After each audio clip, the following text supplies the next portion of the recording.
আমাদের সবাইকে স্বাগত জানাচ্ছি।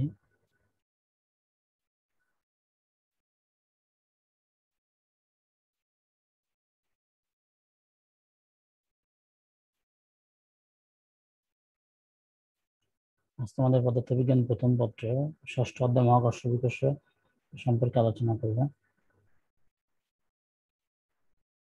এই অধ্যায় শেষে আমরা যে বিষয়গুলো জানতে পারবো তা হচ্ছে মুক্তিবেগের মান নির্ণয় এবং গাণিতিক সমস্যা, বিষয়গুলো নিয়ে আমরা আলোচনা করব। প্রথমে আমরা আসি মুক্তিবেগ। সর্বনিম্ন যে বেগে কোনো বস্তুকে উপরের দিকে নিক্ষেপ করলে তা আর পৃথিবীতে ফিরে আসে না, সেই বেগকে মুক্তিবেগ বলে। অর্থাৎ মুক্তি পেয়ে যাবে। যে কোনো গ্রহ থেকে এক এক গ্রহের মুক্তিবেগের মান হচ্ছে এক এক রকম। আমাদের পৃথিবী থেকে যদি কোনো বস্তুকে উপরের দিকে নিক্ষেপ করি, অর্থাৎ শূন্যে নিক্ষেপ করি, তাহলে শূন্যে নিক্ষেপ করলে সেটি আর পৃথিবীতে ফিরে আসবে না, অর্থাৎ পৃথিবীর আকর্ষণ বলকে কাটিয়ে সে চলে যাবে, আর পৃথিবীতে ফিরে আসবে না। সেটা হচ্ছে পৃথিবীর মুক্তিবেগ। যদি আমরা বলি মঙ্গল গ্রহের মুক্তিবেগ, তাহলে মঙ্গল গ্রহ থেকে কোনো বস্তুকে এরকম যদি ছুঁড়ে মারি, তাহলে তা যদি মঙ্গল গ্রহের আকর্ষণ কাটিয়ে চলে যায়, মঙ্গল গ্রহে আবার যদি ফিরে না আসে, সেটি হবে মঙ্গল গ্রহের মুক্তিবেগ। অর্থাৎ কোনো আহ, জায়গার মুক্তিবেগ বলতে আমরা বুঝবো যে যদি কোনো বস্তুকে সেখান থেকে নিক্ষেপ করি, যে বেগে নিক্ষেপ করব আহ, সেই বেগটা, অর্থাৎ নিক্ষেপ করলে যদি পৃথিবীতে ফিরে না আসে, তাহলে যে বেগে নিক্ষেপ করব সেই বেগকে বলবো আমরা মুক্তিবেগ।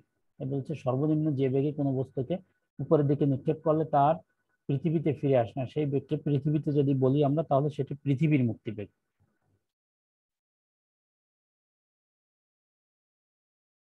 আমরা পৃথিবীর মুক্তিবেগের মানটা আমরা বের করব। আমরা এখানে একটি এম ভরের একটা পৃথিবী দেখতে পাচ্ছি। এই বড় অংশটাকে বলি আমরা পৃথিবী, এবং পৃথিবীর উপরে একটা ছোট হাতের এম ভরের আর একটা বস্তু আছে। এই এম ভরের বস্তুটাকে আমরা পৃথিবীর উপর থেকে ছুঁড়ে মারবো ভি বেগে। আমরা এসকেপ ভেলোসিটি, মুক্তিবেগ ইংরেজি এসকেপ ভেলোসিটির জন্য আমরা এই শব্দটা ব্যবহার করেছি ভি। ভি বেগে উপরের দিকে নিক্ষেপ করলে যদি এটি পৃথিবীতে আর ফিরে না আসে, তাহলে এই ভি সর্বনিম্ন এই বেগটাকে বলবো আমরা মুক্তিবেগ। মনে করি এম ভরের একটি বস্তু এম ভরের পৃথিবী থেকে ভি বেগে উপরের দিকে নিক্ষেপ করা হলো, তাহলে এই এম ভরের বস্তুটাকে এম ভরের পৃথিবী থেকে ভি বেগে আমরা নিক্ষেপ করলাম। পৃথিবীর কেন্দ্র থেকে আর দূরত্বে বস্তুটি অবস্থিত হলে এদের মধ্যে আকর্ষণ বল, আমরা মনে করি যে ছোট হাতের এম ভরের বস্তুটি পৃথিবীর কেন্দ্র থেকে ছোট হাতের আর দূরত্বে অবস্থিত, তাহলে তার আকর্ষণ বল কত? আমরা নিউটনের মহাকর্ষ সূত্র থেকে আমরা জানি যে আকর্ষণ বল এফ সমান G M M by R square, অর্থাৎ তাদের ভরের গুণফলের সমানুপাতিক এবং দূরত্বের বর্গের ব্যস্তানুপাতিক। এবং সমানুপাতিক চিহ্নটা উঠে গেলে একটা ধ্রুবক আসবে, সেই ধ্রুবকটা হচ্ছে জি। এফ সমান G into M M by R square. এই বলের বিরুদ্ধে ডি আর দূরত্ব সরাতে কৃত কাজ। এই এই বলে তারা আকর্ষণ করবে, এম এবং এম দুইটা ভরের বস্তু পরস্পরকে আকর্ষণ করবে এই বলে। তাহলে যদি আমরা ডি আর দূরত্ব সরাই, তাহলে কতটুকু কাজ করতে হবে? আমরা জানি যে কাজ সমান কত, বল গুণ সরণ। তাহলে বল গুণ সরণ, এখানে আমরা কাজ হচ্ছে কি স্কেলার রাশি, এই জন্য আমরা একটা ডট চিহ্ন ব্যবহার করেছি, অথবা F dot of D R scalar রাশির জন্য ব্যবহার করেছি। F dot of D R যদি এই ডট চিহ্ন উঠে যায়, তাহলে একটা কস আসবে, তাহলে এফ ডি আর কস থেটা এখানে ব্যবহার করা নাই, এফ ডি আর কস থেটা। তাহলে এফ এবং ডি আর এই দুইটা, এই যে বলের দিক এবং সরানের দিক একই দিকে, এই জন্য তাদের মধ্যবর্তী কোণ হচ্ছে 0 ডিগ্রি। তাহলে এফ ডি আর কচ 0 ডিগ্রি, 0 ডিগ্রির মান হচ্ছে 1, এই জন্য কচ 0 ডিগ্রির মান 1, তাহলে এফ ডি আর হবে। তাহলে এটা হচ্ছে আমাদের ডি আর দূরত্ব সরাতে কৃত কাজ হচ্ছে এফ ডি আর।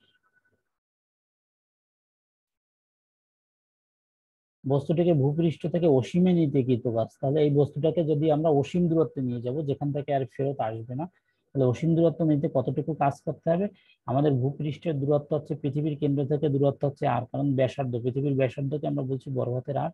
তাহলে আর থেকে নিব ইনফিনিটি, অসীম দূরত্বে নিব, তাহলে কতটুকু কাজ করতে হবে? এফ ডি আর। এফ এর মানটা যদি আমরা ব্যবহার করি, এফ এর মান হচ্ছে G M M by R square into D R. তাহলে এটাকে আমরা ইন্টিগ্রেশন করব, এখানে ধ্রুবক আছে জি এম এম, এই সবগুলো হচ্ছে ধ্রুবক, কারণ জি হচ্ছে মহাকর্ষ সর্বজনীন মহাকর্ষীয় ধ্রুবক, এম হচ্ছে যে বস্তুটাকে নিক্ষেপ করবো তার ভর, এবং বড় এম হচ্ছে পৃথিবীর ভর। এই সবগুলো ধ্রুবক। তাহলে ধ্রুবক গুলোকে ইন্টিগ্রেশনের সীমার বাইরে নিয়ে আসি, তাহলে আর থেকে ইনফিনিটি 1/r² dr। এই অংশটাকে যদি আমরা ইন্টিগ্রেশন করি তাহলে কি হবে, 1/r²। এখানে তোমরা কোন সূত্র ব্যবহার করবে, r² যদি আমরা উপরে নিয়ে আসি তাহলে r⁻² ইন্টু dr হবে। r⁻², তার মানে x⁻n এর সূত্র ব্যবহার করতে হবে, ইন্টিগ্রেশন অফ x⁻n dx সমান কত আমরা জানি যে x⁻n+1/n+1, তাহলে r⁻² প্লাস 1 -2 + 1/-2 + 1, -2 + 1 যদি করি আমরা তাহলে আসবে -1। -1 এর জন্য এখানে একটা মাইনাস আসবে, আর এটা ভাগের অংশে মাইনাস আসবে, আর r⁻² + 1 তার পাওয়ার -1 আসবে। পাওয়ার -1 মানে লিখতে পারি 1/r। তাহলে সীমাটা বসিয়ে দিব, r থেকে ইনফিনিটিভ সীমা। এটাকে যদি আমরা বসিয়ে দেই, ওখানে বসানো নাই, তোমরা জানো যে এই ঋণাত্মক চিহ্নটাকে যদি আমরা বাইরে নিয়ে আসি আর 1/r, আর এ একবার আপার লিমিট বসাবো, তাহলে 1/∞ -1/r, লোয়ার লিমিট হচ্ছে r, তাহলে -1/r। 1/∞, আমরা জানি যে সামথিং ভাগ ইনফিনিটিভ, অর্থাৎ যে কোনো কিছুকে যদি ইনফিনিটিভ দিয়ে ভাগ করি তাহলে তার মান আসবে 0। ইনফিনিটি মানে অনেক বৃহৎ মানের, যে কোনো জিনিসকে এককে যদি বৃহৎ মানের একটা মান দিয়ে আমরা যদি ভাগ করি তাহলে 0-র কাছাকাছি আসে, এই জন্য আমরা এটাকে সাধারণত 0 বলে থাকি। তাহলে 1/∞ 0 আসবে, -1/r, তাহলে -1/r এর এই মাইনাস এর জন্য প্লাস হয়ে যাবে, GMM/r আসবে। এই এইটাকে ইন্টিগ্রেশনের সীমাটাকে যদি আমরা বসাই তাহলে এটা হচ্ছে আমাদের ভূপৃষ্ঠ থেকে অসীমে নিতে, ভূপৃষ্ঠ থেকে আমরা অসীম দূরত্ব নিয়ে যাব, তার জন্য আমাদের কৃত কাজ। নিক্ষেপ মুহূর্তে ন্যূনতম গতিশক্তি এই পরিমাণে কাজের সমান হতে হবে, তাহলেই পৃথিবীর আকর্ষণ কাটিয়ে চলে যেতে পারবে। তাহলে আমরা দেখলাম যে ইনফিনিটিভ দূরত্বের নিতে যে পরিমাণে কাজ করতে হবে, তাহলে এই পরিমাণে কাজ করতে হবে, যেটা হবে গতিশক্তির সমান হতে হবে। কারণ ওইখানে আমরা যে নিক্ষেপ করব, নিক্ষেপ করার জন্য যে শক্তি, অর্থাৎ ন্যূনতম গতিশক্তিটা হবে তার কাজের সমান। যদি হয় তাহলেই সে পৃথিবীর আকর্ষণ কাটিয়ে চলে যেতে পারবে। তাহলে ন্যূনতম গতিশক্তিটা কত, আমরা সেই গতিশক্তিটা আমরা ধরে নিলাম যে তার, যেহেতু তাকে ভি বেগে নিক্ষেপ করা হয়েছে, তাহলে গতিশক্তির রাশি থেকে আমরা জানি 12mv²। তাহলে 12mv² হচ্ছে গতিশক্তির রাশিমালা। এখানে আমরা এসকেপ ভেলোসিটিকে ধরেছি ভি, এই জন্য আমরা বললাম 12mv²। এটা কিন্তু একটা টান মাইনাস চিহ্ন না, সমান GMM/r। তাহলে এটাকে যদি আমরা একটু ক্যালকুলেট করি তাহলে কি পাবো, এখান থেকে ভি এর মান বের করব, এই 2টা এখানে চলে যাবে আর কাটা যাবে, কাটা গেলে থাকবে 2GM/r, 2GM/r। এরপরে ভিটাকে v² থাকবে, আর 2GM/r। এখান থেকে আমরা উপরে নিচে যদি একটা r দ্বারা গুণ করি তাহলে উপরে একটা নিচে r² হবে, তাহলে GM/r²। হচ্ছে ছোট হাতের জি, বড় হাতের GM/r², ছোট হাতের জি। কাজে এখানে উপরে একটা আর নিচে একটা আর যদি আমরা গুণ করি তাহলে এখানে r² হবে, তাহলে GM/r²কে আমরা ছোট হাতের জি লিখতে পারি, আর এখানে থাকলো 2 এবং এই আর, তাহলে 2GR। আর VE² আছে এপাশে, বাম পাশে আছে VE², তাহলে স্কোয়ারটাকে তুলে দিলে একটা রুট আসবে, তাহলে ভি সমান √2GR। তোমরা একটু অল্প একটু ক্যালকুলেট করবা এখানে, তাহলে এই অংশটা পেয়ে যাবে। এখানে সবগুলো কিন্তু ধ্রুবকে, এই ধ্রুবকের মানগুলো যদি ব্যবহার করি, 2G হচ্ছে 9.8 অভিকর্ষ ত্বরণ, এর মান হচ্ছে 9.8 মিটার/স্কয়ার সেকেন্ড, এবং আর হচ্ছে ব্যাসার্ধ আছে 6.4 × 10⁶ মিটার। তাহলে এই মানগুলো পৃথিবীর ব্যাসার্ধ, এটা হচ্ছে পৃথিবীর ব্যাসার্ধ, এই মানগুলো যদি ব্যবহার করি তাহলে মুক্তিবেগ পাবো 11.2 কিলোমিটার/সেকেন্ড। অর্থাৎ প্রতি সেকেন্ডে যদি 11.2 কিলোমিটার বেগে কোনো বস্তুকে পৃথিবী পৃষ্ঠ থেকে নিক্ষেপ করা হয় তাহলে সেই বস্তুটি আর পৃথিবীতে ফিরে আসবে না, পৃথিবীর আকর্ষণ কাটিয়ে সে চলে যাবে। আমরা যদি কোনো গ্রহ, উপগ্রহ অথবা আমরা যদি কোনো রকেটকে পাঠাতে চাই চাঁদে বা কোনো গ্রহে, তাহলে ন্যূনতম তাকে 11.2 কিলোমিটার/সেকেন্ড বেগে তাকে নিক্ষেপ করতে হবে, অথবা এর থেকে বেশি বেগে নিক্ষেপ করতে হবে। এর থেকে যদি কম বেগে নিক্ষেপ করা হয়, সেটি আবার পৃথিবীতে ফিরে আসবে, পৃথিবীর আকর্ষণ কাটিয়ে সেটি বাইরে যেতে পারবে না। তাহলে এটা হচ্ছে পৃথিবীর মুক্তিবেগ।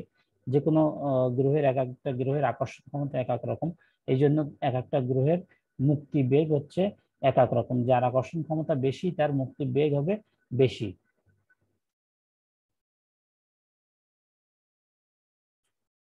তোমাদের একটা বাড়ির কাজ দিচ্ছি, তোমরা সবাই বাড়িতে চেষ্টা করবে 4000 কেজি ভরের একটি মহাশূন্য যান পৃথিবী পৃষ্ঠ থেকে, ভূপৃষ্ঠ থেকে 11.2 কিলোমিটার/সেকেন্ড বেগে, মুক্তি বেগে যাত্রা শুরু করে চাঁদে পৌঁছালো।